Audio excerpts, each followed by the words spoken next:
सहना भवतु सहनौ भुनक्तु सह वीर्यं करवावहै तेजस्विनावधीतमस्तु मा विद्विषावहै। ॐ शान्ति शान्ति शान्तिः। समस्तजनकल्याणे निरतं करुणामयं नमामि चिन्मयं देवं सद्गुरुं ब्रह्मविद्वरं। मूकं करोति वाचालं पङ्गुं लङ्घयते गिरिं यत्कृपातमहं वन्दे परमानन्दमाधवम्। श्रुतिस्मृतिपुराणानाम् आलयं करुणालयं नमामि भगवत्पाद शङ्करं लोकशङ्करम्। Hare Om. We are starting with this Upanishad, Amritabindu Upanishad. Before we go into that, we have to also inquire into the purpose why we are taking up study of an Upanishad. So, the word Vedanta as such, when we say, what does it refer to? Most times people will say that Vedanta refers to the end portion of the Vedas, or then those who know Sanskrit a little bit more, then they will say that okay, it is that which is the essence of the Vedas, right? But when we actually look at this Vedanta Shastra, then we will say that Vedanta essentially is the prasthāna trayī. And when we say that, what does it mean? It encompasses not just the Shruti prasthāna, that is the Upanishads. Then too, the second part of it is the Shruti prasthāna, that is, which is the Bhagavad Gita, and the third one is the Nyaya prasthāna, which is the Brahmasutras.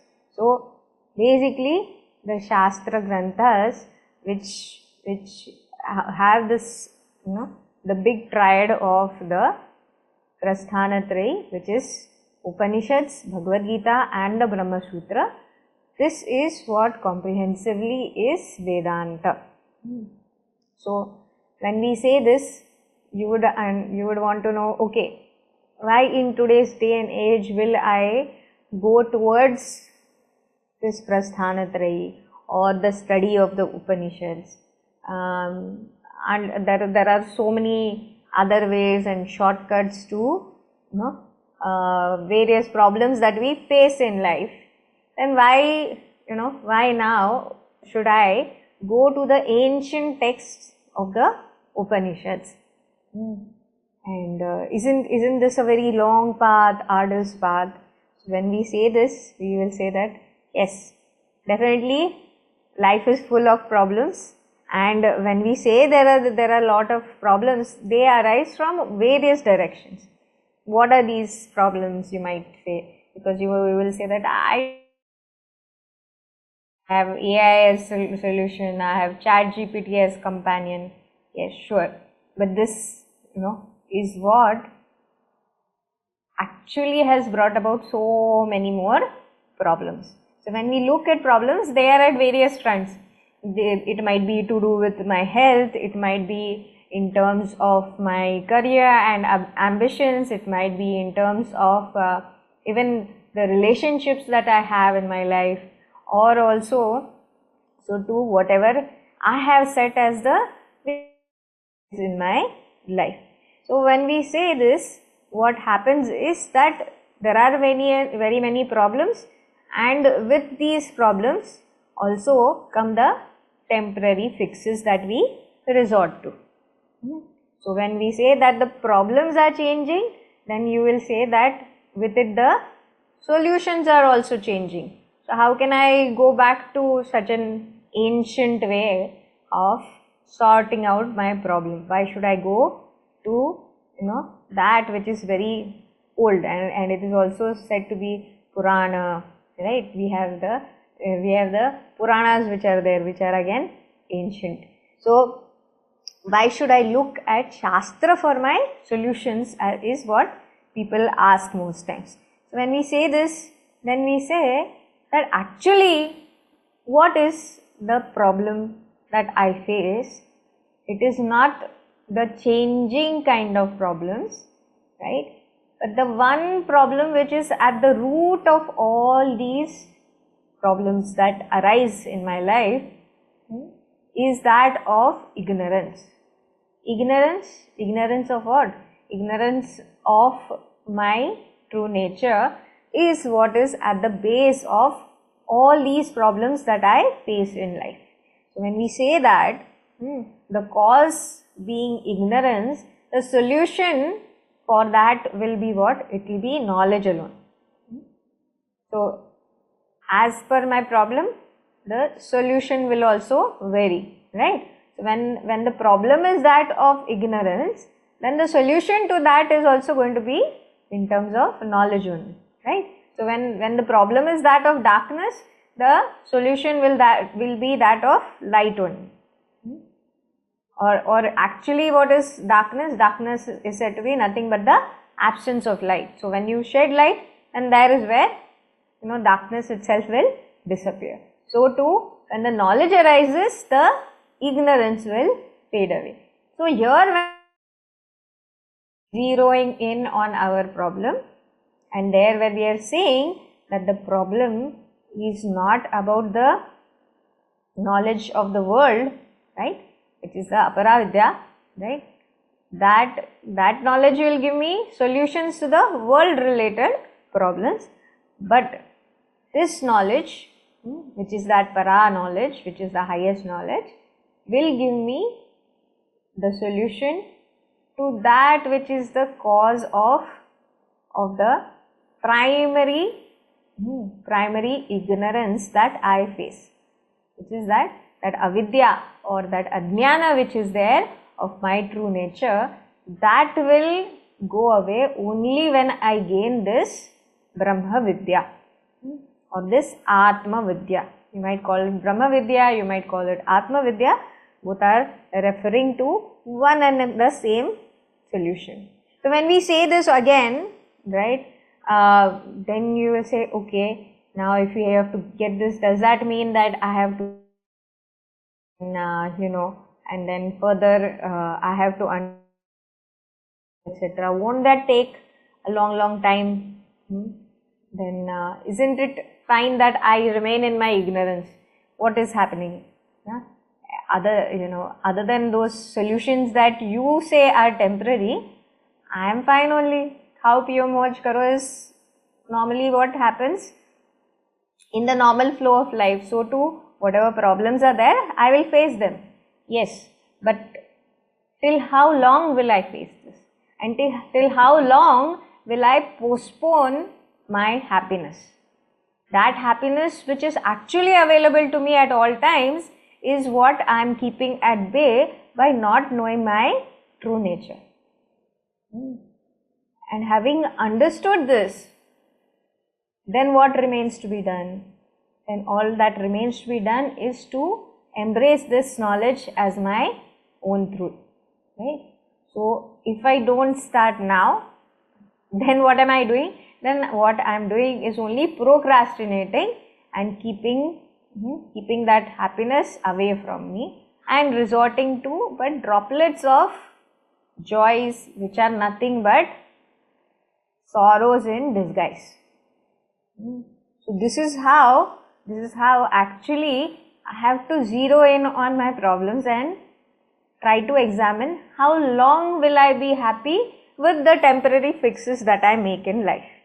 So if we see also those who are those who are putting efforts to overcome these problems of life, they will see that those paristhithis that we face, those circumstances that we face, they will not be sorted just by that one solution which we have put in for the time being.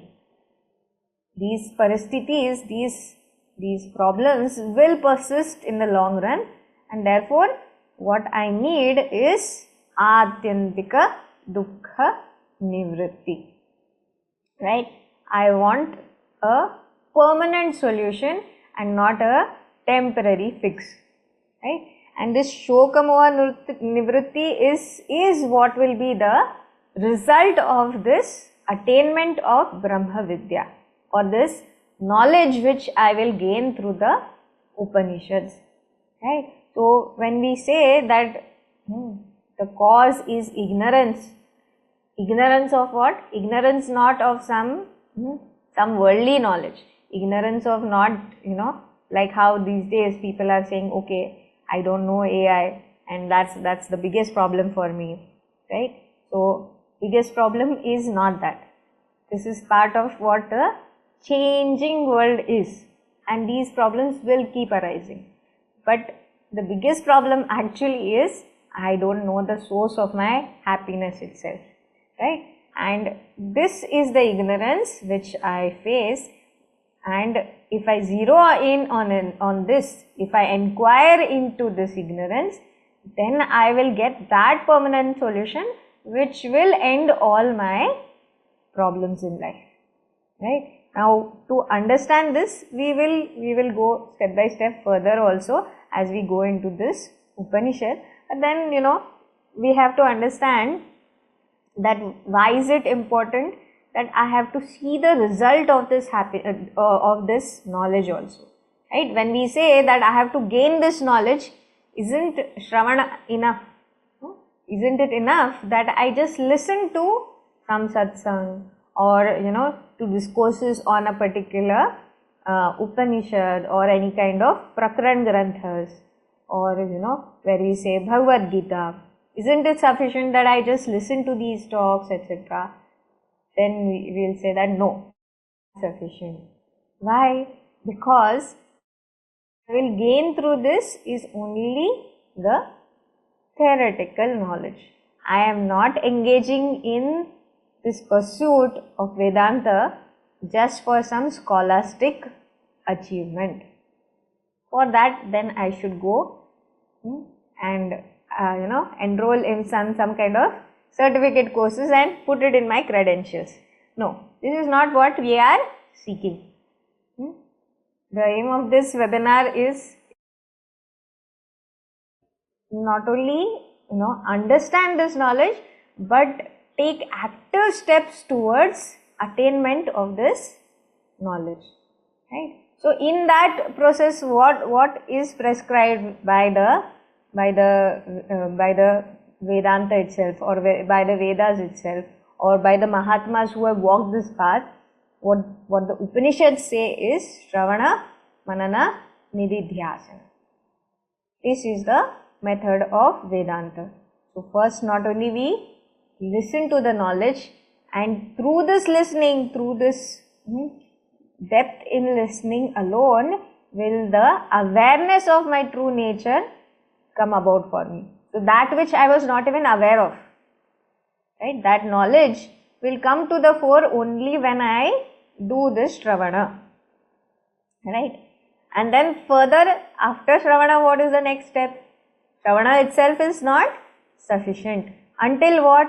Until I have fruitfully churned this knowledge of the Upanishads, right? So when we say knowledge here, it will specifically mean the Mahavakya mantras.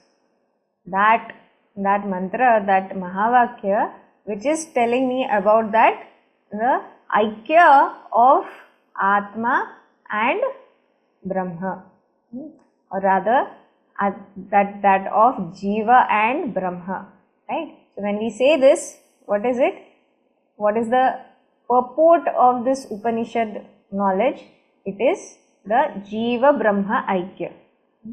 That what I have taken myself as this individual, and that which I see as the totality, when I actually inquire into the two and arrive at what they are, at the absolute perspective, then I see that both of them are not different, but they are one and the same. Right? So this is the Advaita Vedanta that I am, or the Advaita Vedanta Bodha that I am trying to arrive at through the study of this Upanishad. Right? So when we say this, you would ask, do all Upanishads have different ways, or do all Upanishads have different aims or objectives? No, all Upanishads have the same purport only. All Upanishads are aiming at arriving at this knowledge alone, that of Jiva Brahma Aikya. And the result of that is seen in that Shoka Moha Nivṛtti. Not so, and therefore only when we are saying that there has to be the whole method of Śravaṇa, Manana, Nididhyāsana. So it is not going to be Śravaṇam alone, but there has to be Manana, or there has to be the churning of this knowledge, which will bring about clarity in that knowledge. Right? So doubts that will persist after Śravaṇa will be clarified when I do discussion, or when I bring about questioning on those doubts and try to come to a fruitful end to it as prescribed by the Upanishad itself. Right? So what does that mean? So Manana means clarification of doubts, so that knowledge becomes very clear for me, that knowledge becomes doubt free for me. Then if that is the case, then what happens in Nididhyāsana? So Nididhyāsana is the final step where, now that I have gained the knowledge and there are no doubts, but yet I am not able to see the result of that knowledge in my life. I am still seeing problems. I still see myself as this Jiva. So what has gone wrong? Then therefore, what has to be done is that the erroneous notions which are still persisting in my mind, still persisting as in, because I have identified for ages or for lifetimes with myself as being this BMI, this body, mind, intellect, and therefore I am not able to drop this identity and hold on to that higher identity. Right? Even though the knowledge of it has come to me, I am not able to embrace that knowledge or own up that knowledge, and therefore what has to be done is I have to drop those erroneous notions and hold on to that which is actually my true self. Right? And this is what is the step in Nididhyāsana. Right? Getting rid of all the erroneous notions through constant reflection on the self. Right?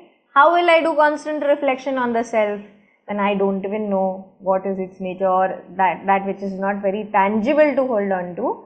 Then therefore is where the Mahavakyas come in, or the reflection on those indicators of this Brahma Tattva come in. Not only do I reflect on those constant reflection for myself, but I also own those up as my own nature. I don't think of it as something other than me. I think of this Brahma or this Atma as me alone. So this comes about in the Nididhyāsana part of it. So when we say that all Upanishads are leading to that same destination, why then should I keep going from one Upanishad to the next? So well, there comes in the thought that how much is your stamina to persist with one. If you are able to persist with one and grasp to that, that itself is sufficient. Then you don't have to go further. Right? But there where doubts persist, then study of different approaches in different Upanishads will bring in more clarity as I go ahead with those. Right? And therefore only we have our gurus, Mahatmas such as Adi Shankaracharya ji, who have presented these Upanishads with further clarity, not only in terms of bhashya, which commentary which they have given, but so too Prakran Granthas to supplement in the understanding of these Upanishads. Right? So therefore only we have Prakran Granthas such as Tattva Bodh, which gives definitions of the terms used in Upanishads in the Bhagavad Gita. Right? So too we have Atma Bodha, which brings in clarity on the concepts which are dealt with in the Upanishads or the Bhagavad Gita. And so too we have other Prakran Granthas such as the Viveka Chudamani, such as also the Upadesa Sara by Ramana Maharshi ji, which gives us clarity in terms of why we have these different paths of not just jnana, bhakti, but also other supplementary sadhanas which are there. So not just there is the jnana marga, not just there is the karma marga, not just that there is the bhakti marga, but also whatever other sadhanas are there to supplement them, all of them are leading to that one only. Right? So all the Mahatmas who came in the Sampradaya, they have provided us clarity on this path of Brahma Vidya. And we have to understand, what is this Brahma Vidya giving me? This Brahma Vidya is giving me that solution which is the permanent solution to all my problems. Does that mean that all my problems are going to disappear? No. Problems are not going to disappear, but the perspective of looking at these problems is what is going to change altogether. Right? So when we say this, what is going to happen?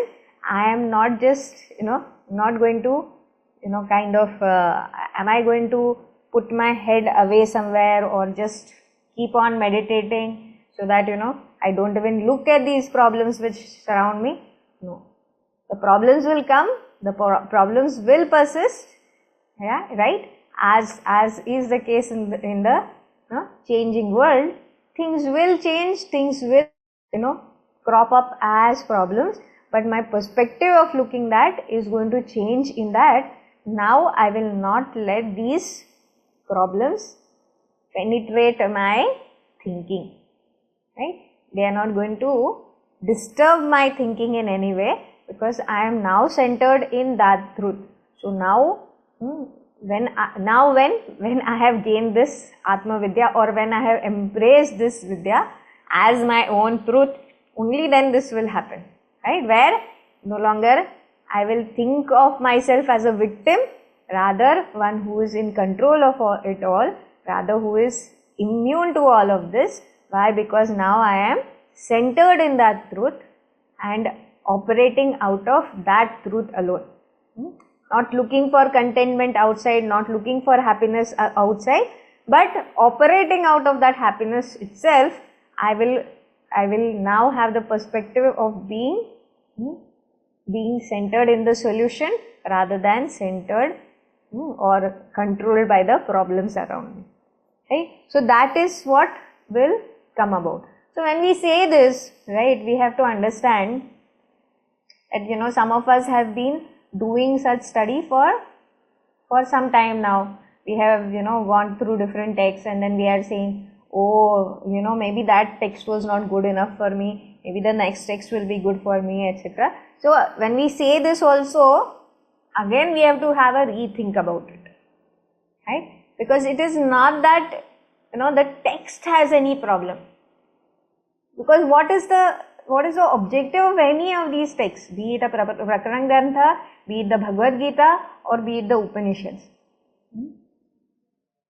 The prayojana of these texts is what? It is that which is Jiva Brahma Aikya only, or it is ātyantika-duḥkha-nivṛtti alone, right? And Paramananda Prapti. All these texts are having that same goal in mind. So that goal is never changing. The pramana, the means, is nowhere changing. Doesn't matter how much the world changes, these texts remain the same only. The knowledge in them is going to remain the same only. Then we spoke of the pramana, right? Then what about the object of this knowledge, or that which I am going to gain as a result of the study of this knowledge? The object of this knowledge, or that prameya, is also something which is unchanging, right? It is that which is kutastha, right? It is never going to change as such. And this is what we actually know through this study of the Upanishads, right? So, can we then put a blame on the text or the object of what we will gain as the result of that text? We can't. So, where does the blame lie then? The blame lies on the pramata. So, it is my instrument. Okay. Again, that pramata, as I see right now, is this person, right? This jiva. But actually, who am I? I am that which is the prameya only, right? So, I am not at fault. Who is at fault? The instrument through which I am seeking the self, that is at fault. So, what do I have to do? Parallelly, as I am studying, I should also observe my own nature, this mind, this antakarna, that which is this mana, this mind, right? That which is the seat of emotions.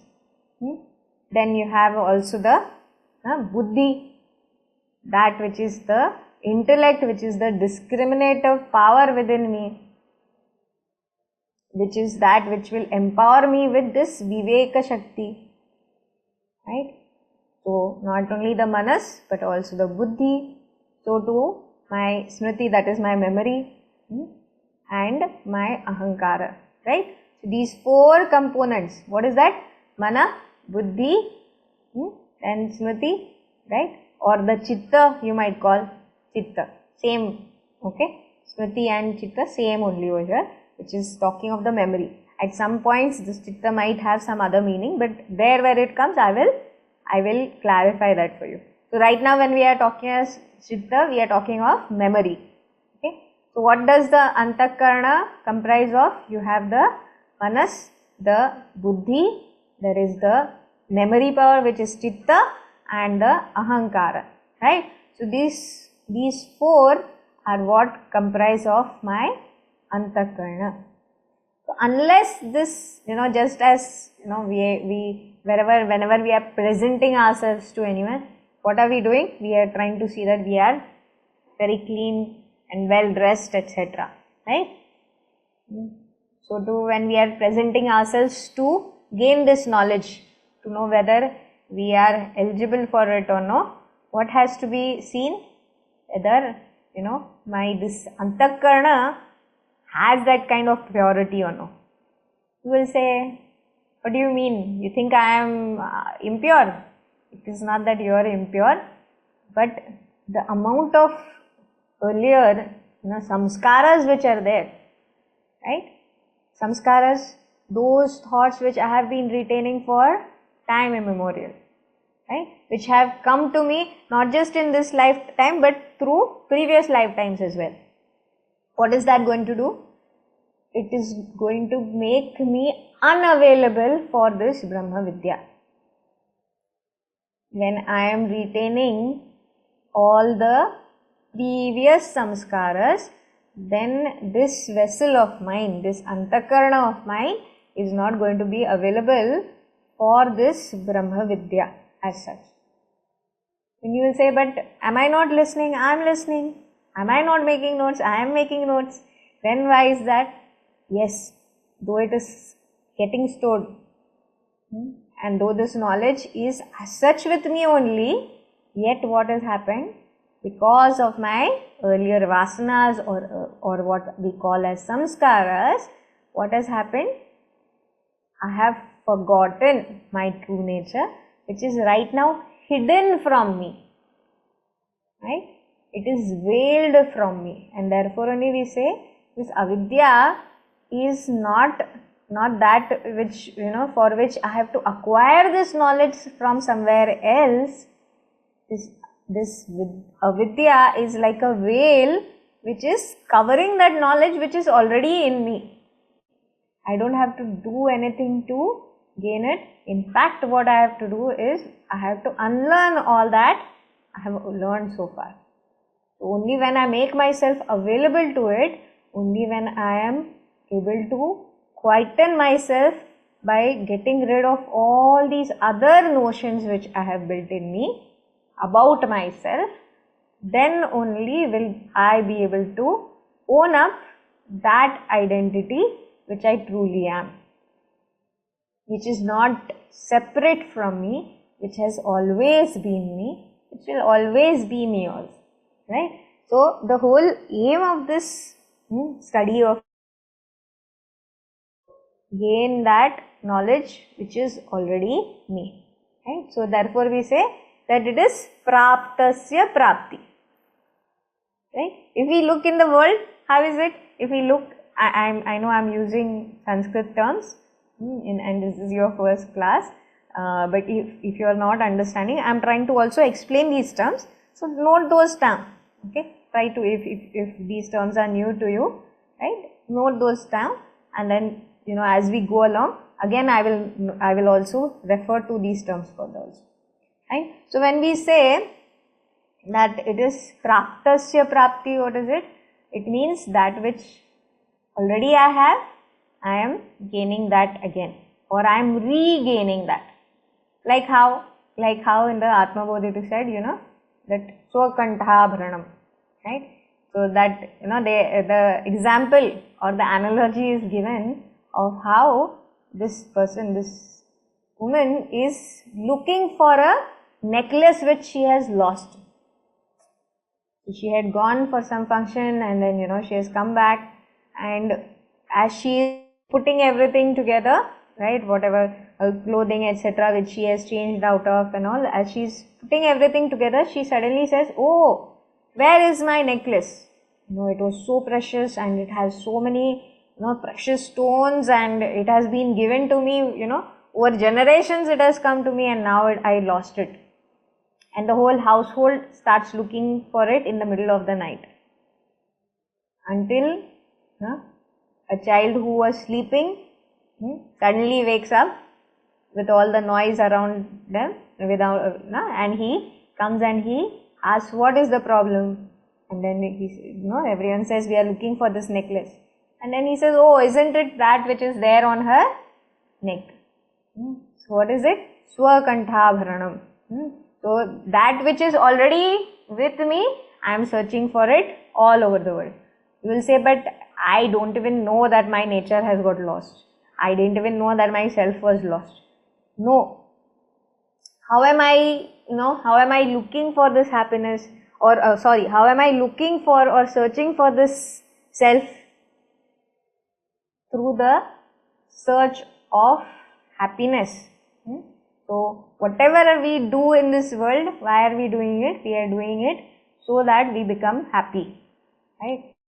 From whatever we eat, or how much do exercise to maintain our health, so to whatever accolades we gain in the world, or whatever status that we gain, or whatever wealth we acquire, or whatever property etc., whatever that we do, right, or whoever we try to please, be it any relationships or people we meet etc., why are we doing it? We are doing it so that we become happy. But what does that mean? It means that I don't have this happiness, therefore I am seeking it outside of me. I don't have this contentment, and therefore I am seeking it outside of me. Whereas where is this happiness? This happiness is in me alone. I am that very happiness alone, right, which I am seeking in the world outside.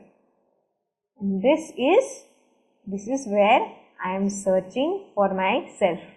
How can I be this happiness? You will say, right? And this is exactly what the Upanishads are declaring, that I am that Sat-Chit Ananda. Sat-Chit Ananda, you might have heard it not as Sat-Chit Ananda, but Satchidananda, right? So what is this Satchidananda? Sat, that which is existence, Chit, that which is consciousness, and Ananda, that which is that eternal bliss. I am that Akhanda Ananda. Akhanda Ananda, that which has no parts. Akhanda, has no parts. That which is complete. Purna. And needs nothing else to be added to it to make it complete. Needs nothing to be taken away from it to make it complete. So that Purnatva or that Purnananda is that Paramananda which I seek through this study of the Upanishads. Fine. So then, when I understand, right, that my, from seeking solutions to my problem, right, how did we start? We said that we have to seek solution to our problems. So from that we went to understand that this knowledge is that fulcrum of all other knowledges that we seek, right? In that what? It is going to give me that which is permanent. Permanent what? Permanent happiness. Permanent knowledge. I don't have to upgrade my knowledge over and over again. This alone is that eternal knowledge, right? Then also what did we say? We said that happiness is going to come from this Advaita Jnana alone, right? This knowledge alone is going to give me that completeness or that wholeness or that fullness, which will tell me that I don't need to seek anything outside of me. Why? Because it is that praptasya prapti. In case of any other knowledge, how is it? It is apraptasya prapti. Because I don't know a certain science, I am going to study that science, right? Because I want to understand medical science, I am going to, not just get that understanding of it through certain degree, but I will also specialize in it by knowing it, right? So that is apraptasya prapti. Or if I said that some new gadget has come and I don't have it, right?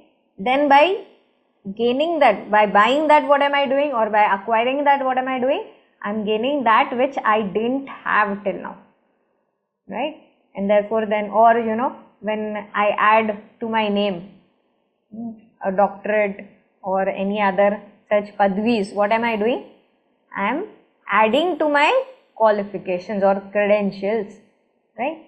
But this is in the worldly perspective. In the perspective of the absolute sense, what are we saying? I am that happiness which ever is the same. Or I am that Satchidananda which never changes. So the gaining of this Brahma Vidya is going to give me that prapti or that acquirement, right? So basically, one who takes to this path of Vedanta, one who takes to this path of the study of the Upanishads is no longer a Paristhiti-vadi. Paristhiti-vadi who seeks temporary solutions by trying to change the situations. So as the situation arises, as the problem arises, I keep bringing about some changes around me in the environment, right? Such that what is going to happen? I will get a temporary fix to that particular problem. And thus only we will see that, in the West also, lot of accomplishments came in this way, lot of inventions came in this way, seeking to bring about some ease in the lifestyle. So whereas in the Western world, what happened? These kind of solutions were brought about to solve the problems which were coming up in the day-to-day life, right? But what did the Eastern rishis or Mahatmas do? They observed life at large and they came up with the permanent solutions from this, from the ancient scriptures, by tuning into the knowledge of the mantras, by reflecting on them. Manana trayī iti mantra, right? So by reflecting on these mantras, these Mahatmas came up with the permanent solution. What is that? Instead of becoming parasthitivadins, these Vedantins, they said, you have to know your true nature. You have to turn within rather than looking to the world for the solution. And that is how, we came about with this path of bringing about change in this manasthiti, changing the way I think rather than changing the surroundings. Okay, that is the solution which was brought about. So when we say this, what is going to happen? As we said, you said that problems will still come.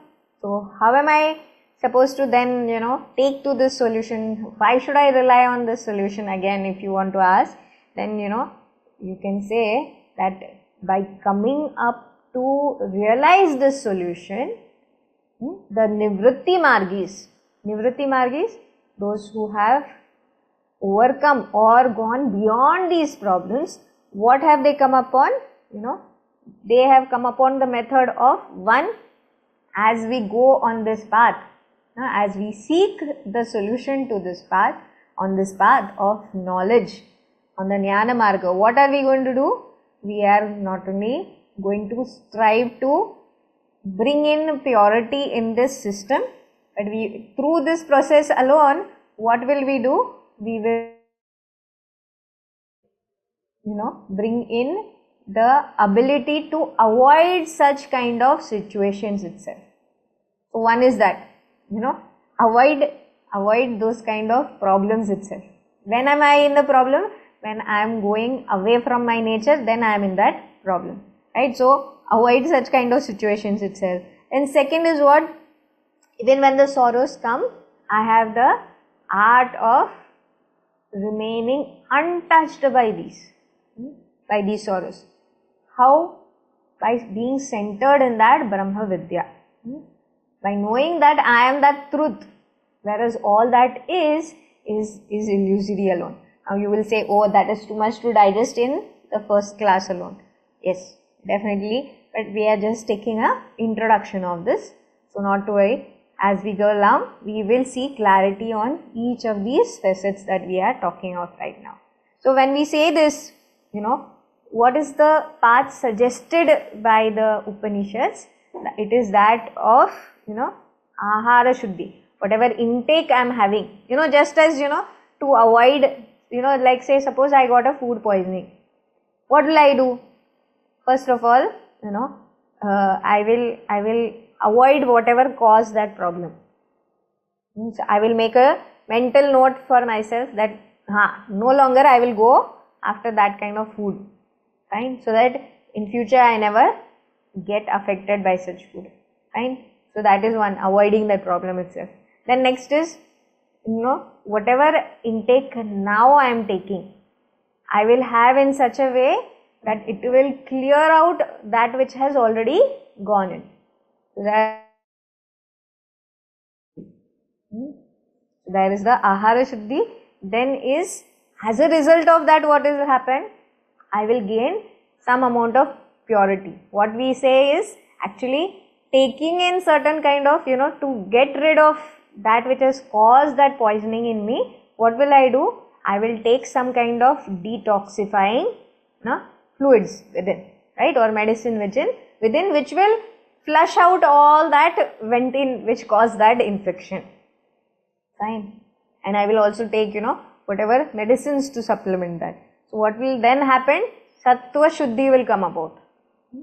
Then there will be only that which is, safe for my stomach, for my system, only that will remain in that system thereof, right? So whatever is infecting me, that will flush out, but only that which is required, which is safe for me, that will remain. So that Sattva Shuddhi will come about. So there will be that purity of mind which will come about, and as a result, what is going to happen? There will be Dhruva Smriti. So what is going to happen? As a result of this, whatever knowledge that I have gained, whatever knowledge is now retained in me, so what did I do? Whatever was sinful or whatever was that Papa Buddhi, all that was keeping me away from this truth which is me, is now going to be removed out of my system. Through what? Through Chitta Shuddhi. Through the process of Chitta Shuddhi. And as a result of that, also what is going to come about? By maintaining this, for maintaining the Sattva in me, what am I going to do? I am also going to take to Upasana or that Chitta Ekagrata, right? And thus what is going to happen? Only good thoughts, only that which is Sat Sangha is going to be what I entertain myself with. I will not go towards anything other than that which is going to bring or induce that sattvic nature within me, right? And through this, what is going to happen? Whenever I sit by myself also, what are the thoughts which will come up in my mind? Will be those of that Brahma Vidya alone. That which I have done Śravaṇa over, not only it has become clear to me, but now not only there is no longer any kind of vagueness in that knowledge, but that knowledge will now arise in me very easily. So I don't have to struggle with reminding myself that which is my true nature, that which is my identity, it will become more and more available to me at all times. It will become more and more accessible to me at all times. Path which is given by the Upanishads, by the Mahatmas who have studied, by the Gurus or that Sampradaya, which has studied it, not just studied, walked the path, reflected on it, and thus lived it fully to give it to us or pass it on to us, right? So now when we say all this, what is next? Next is that we should take to the study of this Upanishad. So Upanishad is what? Upanishad is the source of this Brahma Vidya. What is this Brahma Vidya again? So Brahma Vidya is that knowledge which will clear out my ignorance and give me or show me that mirror to what is my true identity. Having known which, I will no longer look at the world as a sorrowful place, but I will know that here alone I will be able to, in this world alone, I will be able to rise up to my true potential. Now having done that, what do I have to do? So when we say Uddharet Atmanatmanam, Atmanam Avasadayat. Once you have lifted yourself to that knowledge, once you have come under the influence of this Satsanga, you have to persist in this path. No longer is there any kind of turning back, right? So do you think, this is the question which many people say, oh but I am so old, or I don't know, life is uncertain, what if I forget? Now itself I can't remember even phone numbers and names, etc. I have extended memory on my phone and my phone does it for me, right? So how will I remember all this that you are telling me? So once we have gained Shraddha in this knowledge, right? Shraddha not just in the knowledge, but Shraddha in the Guru who has given this knowledge to me, right? Shraddha in that Guru means not the one who is speaking in front of me, in front of you, but the one who is, who has brought this knowledge to us in the simplest form itself. So that Guru Sampradaya, that Guru Parampara, which has made available this knowledge of the Upanishads to us, this knowledge which is apaurushaya. It is not even claimed that this one particular saint wrote this Amritabindu Upanishad. No. This is what is said to be revealed knowledge, which was available to those pure minds and which has been passed on generation to generation, from one disciple to the next, to the next, to the next. And thus now we have even books available of it, right? So again, Upanishads, is it a book? It is not a book. Of course, that which is right now making it available to us is a book, right? But it is actually what? It is that knowledge which is going to destroy this ignorance for us.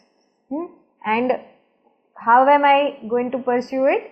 Through Shraddha in the Guru, who will connect me with this knowledge of the Shastra, who will guide me through the difficulties on the path, right?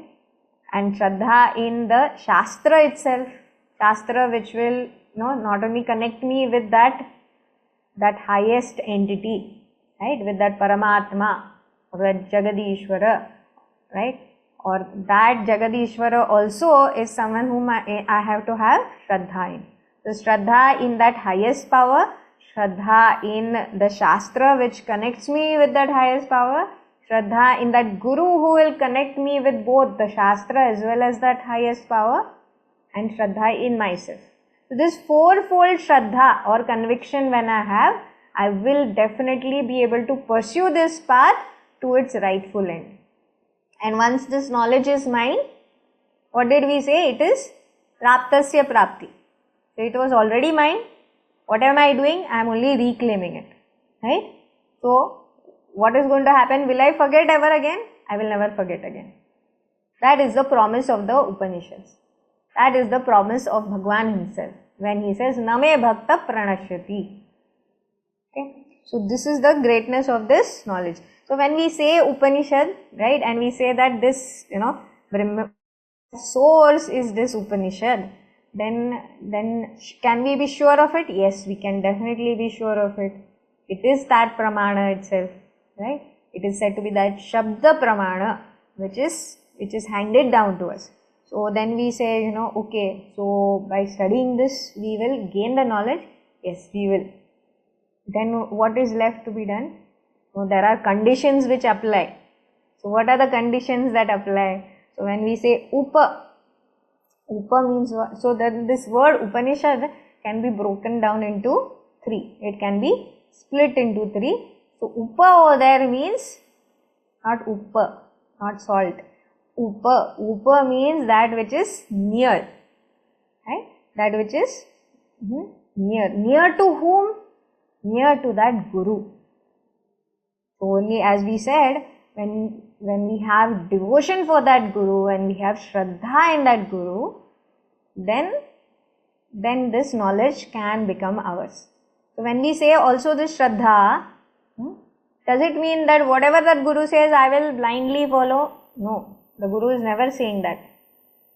The Guru says to follow the guidance, to follow the teaching, but at the same time question. Where you have doubts, question. But it should not be some silly doubts, okay? We should not go to the Guru asking him, can you tell me, can you read my hand? Or can you tell me which number is good for me? Right? That Guru may be some other Guru, right? That might be something to do with Jyotish Shastra, etc. Yes, those Gurus are also there. But here what are we talking of? We are talking of that Brahma Vidya. So when we are going to this Guru, we have to seek answers pertaining to this subjective self. Okay? So what does it mean? Upa means the devotion at the lotus feet of the Guru, right? Ni over there means nishtha. Nishtha, that firm conviction that this path that I am taking is the path of no return. This path is where I seek full abidance, right? Why? Because I have conviction in it that it will take me to that final goal, right? And shad, upa, right? Upa, nishad. So when we are splitting it, how is it? Upa, devotion, right? Or that sitting near, which amounts to devotion. Ni over there amounts to nishtha, which is conviction in Guru and Shastra. 3 is shad. Shad meaning, shad is having again 3 parts to it. Śravaṇa, gati. So this shad means actually what does it purport to, or what does it mean? It means destruction. So shad over there, that shad dhatu, what does it mean? Visharana means to destroy. Okay. Then gati over there means progress. Progress in the form of attainment of that Brahman. Not only should I have the knowledge, but that knowledge amounts to my shoka moha nivṛtti. No longer am I seeing that world as full of sorrows. No longer am I seeing this world as full of delusion. But I am cured of this delusion to see this truth alone. So therefore over there, what does it mean? That gati means attainment of that Brahman, which reflects as that shoka moha nivṛtti, right? Or ātyantika-duḥkha-nivṛtti. And then avasadhana, what does it mean? Avasadhana means at root it is removed. What is removed? At root, this whole, what you would say as granthi. This whole knots which have tied me up to this samsara, which keeps me coming back into this cycle of birth and death over and over again, those very knots are broken. What does that mean? This kartrutva bhoktrutva, or this karma bandhana, this bondage that I have of doership and enjoyership, that itself is why? Because my ignorance is gone. So no longer am I thinking of myself as this limited individual. I have realized my true potential as that infinite self. No longer do I feed myself on tiny bits of happiness in the world outside, but I know that I am that Ananta Ananda itself. Okay. So what is that? Avasadhana is that no longer am I under the influence of that karma bandhana. Okay. So one who is able to abide in the teachings of the Guru and is firmly convinced of this Vedanta, he is able to therefore gain that which is this prapti of the result of the study of the Upanishad, right? So what does actually it means? Upanishad shabdena Brahma Vidya Uchyate. What does that mean? Upanishad refers to that knowledge of the Brahman or of the self which will end all my ignorance, which will take away all the veiling of avidya or ajnana, and jnana alone persists. Okay. So we will look further into this in the next class onwards, which will be on Thursday. Right? If you have any questions, do send it. You can send it on the chat also. Fine, and we will take it up as we go along in the further classes also. Okay, we will stop here. Om Purnamada Purnamidam Purnat Purnamudachyate Purnasya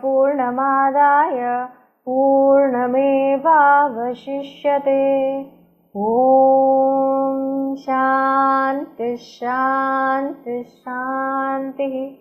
Harihi Om. Shri Gurubhyo Namaha. Harihi Om.